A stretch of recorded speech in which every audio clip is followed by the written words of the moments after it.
प्यारे बच्चों, हमारी आज की कहानी अनवर और उसके बेटे शिराज की है। अनवर एक गरीब इंसान था। वो दोनों बाप बेटा एक गांव में रहते थे, लेकिन किसी न किसी तरह से अनवर ने अपने बेटे को शहर के एक स्कूल में दाखिल करवा दिया था। वो चाहता था कि उसका बेटा अच्छी तालीम हासिल करे, लेकिन काफ़ी देर से वो स्कूल की फ़ीस अदा ना कर पाया था, क्योंकि वो कई अरसे से बेरोज़गार था। वो चाहता था कि उसके स्कूल की फ़ीस अदा कर सके, मगर स्कूल की फ़ीस देना तो दूर की बात, उनके तो खाने के लिए भी पैसे ना थे। एक दिन शिराज स्कूल से आया और आके अपने बाप से कहने लगा, बाबा जान, आपने मेरी 3 माह से स्कूल की फीस अदा नहीं की। आज टीचर कह रहे थे कि अगर इस माह में स्कूल की फीस जमा ना करवाई तो स्कूल से मुझे निकाल देंगे। आखिर आप कुछ करें ना, आप कोई काम करें जिसकी वजह से हमारे घर के हालात भी अच्छे हो जाएं। क्यों आपको कोई रोजगार नहीं मिलता? बेटा, तुम सही कह रहे हो। मैं खुद चाहता हूँ कि तुम्हारे स्कूल की फीस जल्द से जल्द अदा करूँ। कल मैंने तुम्हारे टीचर से बात की थी। वो मुझे कह रहे हैं कि स्कूल में सफाई वाले की जरूरत है। मैं उसकी जगह पे काम करना शुरू कर दूँ। ये कैसे हो सकता है बाबा जान? आप वहाँ सफाई का काम कैसे कर सकते हैं? आपको पता है बच्चे मेरा मजाक उड़ाएंगे। वो कहेंगे मैं एक सफाई करने वाले का बेटा हूँ। ऐसा नहीं हो सकता। मैं तो ये बर्दाश्त नहीं कर सकता। ऐसे तो मेरी क्लास में इंसल्ट होगी। तुम सही कहते हो बेटा, लेकिन मैं मजबूर हूँ, क्या करूँ? मुझे तो कोई रोजगार समझ में नहीं आ रहा।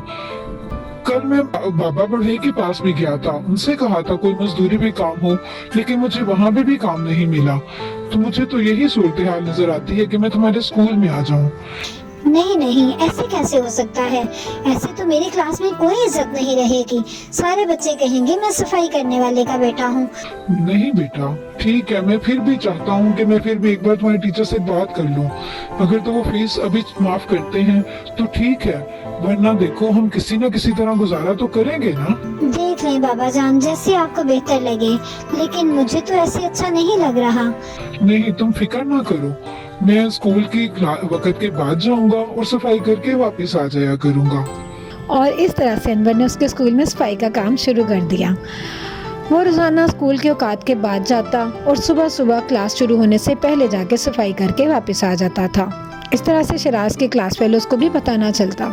लेकिन एक दिन वो सफाई करके बाहर आ ही रहा था कि शिराज के सब दोस्तों ने उनको देख लिया। वो तो बहुत परेशान हुआ और उन्होंने जाके शिराज का खूब मजाक उड़ाया, क्योंकि ये बात तो किसी को भी मालूम ना थी कि उसके बाबा स्कूल में सफाई करते हैं। चूँकि उसके बाबा को स्कूल उसको छोड़ने आते सब ने देखा हुआ था, इसलिए वो जानते थे कि ये उसके बाबा हैं।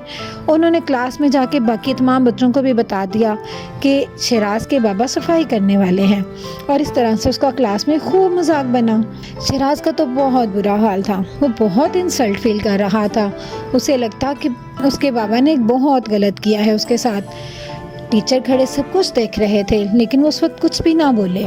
लेकिन शिराज अपनी जगह पे बहुत शर्मिंदा था। वो घर आके अपने बाबा से खूब लड़ा। आपने मेरी क्लास में इंसल्ट करवा दी है।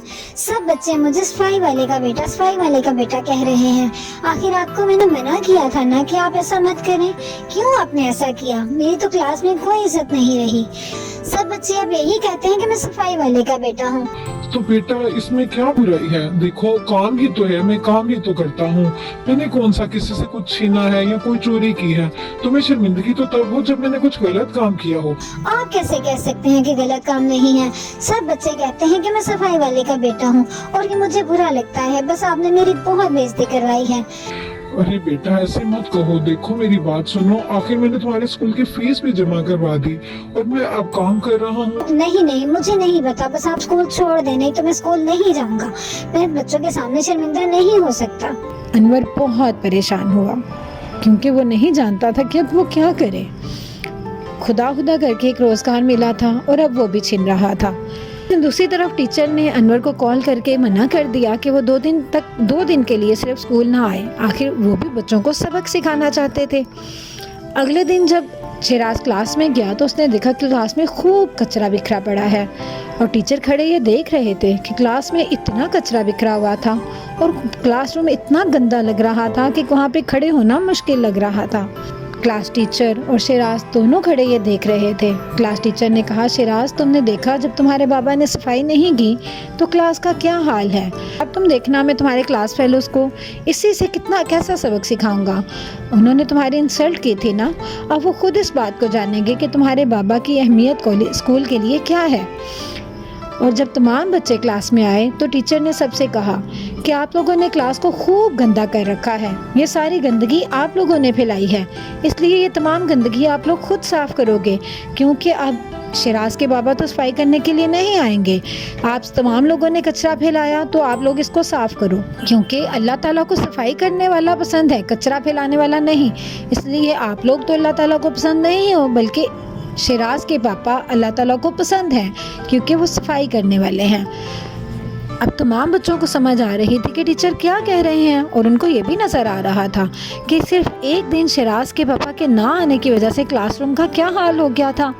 उनके लिए भी क्लास में बैठना मुश्किल हो रहा था। एक दिन पहले जो कचरा और खाने पीने का बचा हुआ सामान जो वो क्लास में फेंक गए थे, अब वही पूरी बदबू का सबब बना हुआ था, जिसकी वजह से क्लास में उठना बैठना मुश्किल लग रहा था।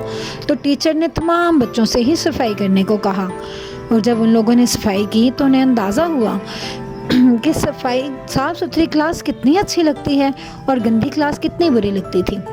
तब टीचर ने बच्चों से कहा, बच्चों आप लोग मुझे बताओ, आप लोगों ने सफाई की, क्या आप लोग मैले हो गए हो?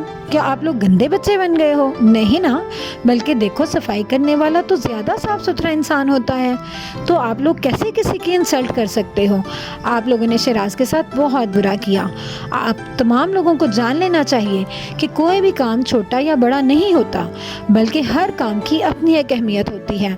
अगर सफाई करने वाला भी नहीं होगा तो आप लोग क्या गंदे माहौल में रह सकेंगे? बल्कि ये सिर्फ सफाई करने वाले का नहीं, आप लोगों का भी फ़र्ज़ है कि अपने क्लासरूम को हर जगह को साफ़ सुथरा रखें। तमाम बच्चे अब बहुत शर्मिंदा थे। उन्होंने फ़ौरन शिराज से माफ़ी मांगी और उससे कहा कि आइंदा हम तुम्हारे बाबा के लिए कभी कोई गलत बात नहीं करेंगे। अब शिराज समझ गया था कि टीचर क्या बताना चाहते हैं। उसने घर आके अपने बाबा से माफ़ी मांगी और उनसे कहने लगा, बाबा जान आप बिल्कुल सही कहते थे, कोई काम छोटा या बड़ा नहीं होता। आज टीचर ने क्लास में सब बच्चों को खूब शर्मिंदा किया और उनको समझाया कि सफाई की अहमियत कितनी है और सफाई करने वाला कितना अफजल इंसान है। मैं तो पहले ही कहता था बेटा, तुम्हें समझना चाहिए कि इस काम की भी कितनी अहमियत है। देखो हर काम की अपनी जगह पे एक अहमियत होती है। अगर वो काम करने वाला नहीं होगा तो वो काम होगा कैसे? हाँ बाबा जान आप बिल्कुल सही कह रहे हैं, मैं गलत था, अब मुझे अपनी गलती का एहसास हो गया है। मैंने तो तमाम बच्चों से भी कह दिया है कि आइंदा आपसे कोई गलत बात नहीं करेंगे। बहुत शुक्रिया बेटा, अब मैं फख्र के साथ तुम्हारे स्कूल में काम के लिए जा सकता हूँ। मुझे उम्मीद है अब अच्छा लगेगा। हाँ हाँ क्यों नहीं बाबा, आपको सब कुछ अच्छा लगेगा। टीचर्स भी बहुत खुश हैं और टीचर्स भी यही कह रहे थे कि आप बहुत अच्छे इंसान हैं और अब मुझे आप पर बहुत फख्र महसूस होता है। आप आइंदा बिल्कुल परेशान ना होइएगा। और फिर जब अनवर सफाई के लिए स्कूल में गया तो तमाम बच्चों ने उसको बहुत इज्जत दी और अंकल कह के बुलाया और उससे कहा कि हम आपसे बहुत माफ़ी चाहते हैं और हम आपके बहुत शुक्रगुजार हैं कि आप हमारा फैलाया हुआ कचरा उठाते हैं, जो गंद हम फैलाते हैं आप उसको साफ़ करते हैं। अगर आप नहीं होंगे तो आखिर हमारा माहौल कैसे साफ़ सुथरा होगा। और इस तरह से उन सब लोगों ने उसका बहुत शुक्रिया अदा किया। तो बच्चों, आप लोगों ने इस कहानी से यकीनन ये सबक हासिल कर लिया होगा कि हमें किसी भी काम को कभी छोटा बड़ा नहीं समझना चाहिए, बल्कि हर काम की अपनी एक अहमियत होती है। इसलिए उसके काम की वजह से किसी को शर्मिंदा नहीं करना चाहिए, बल्कि हर एक को इज्जत देनी चाहिए।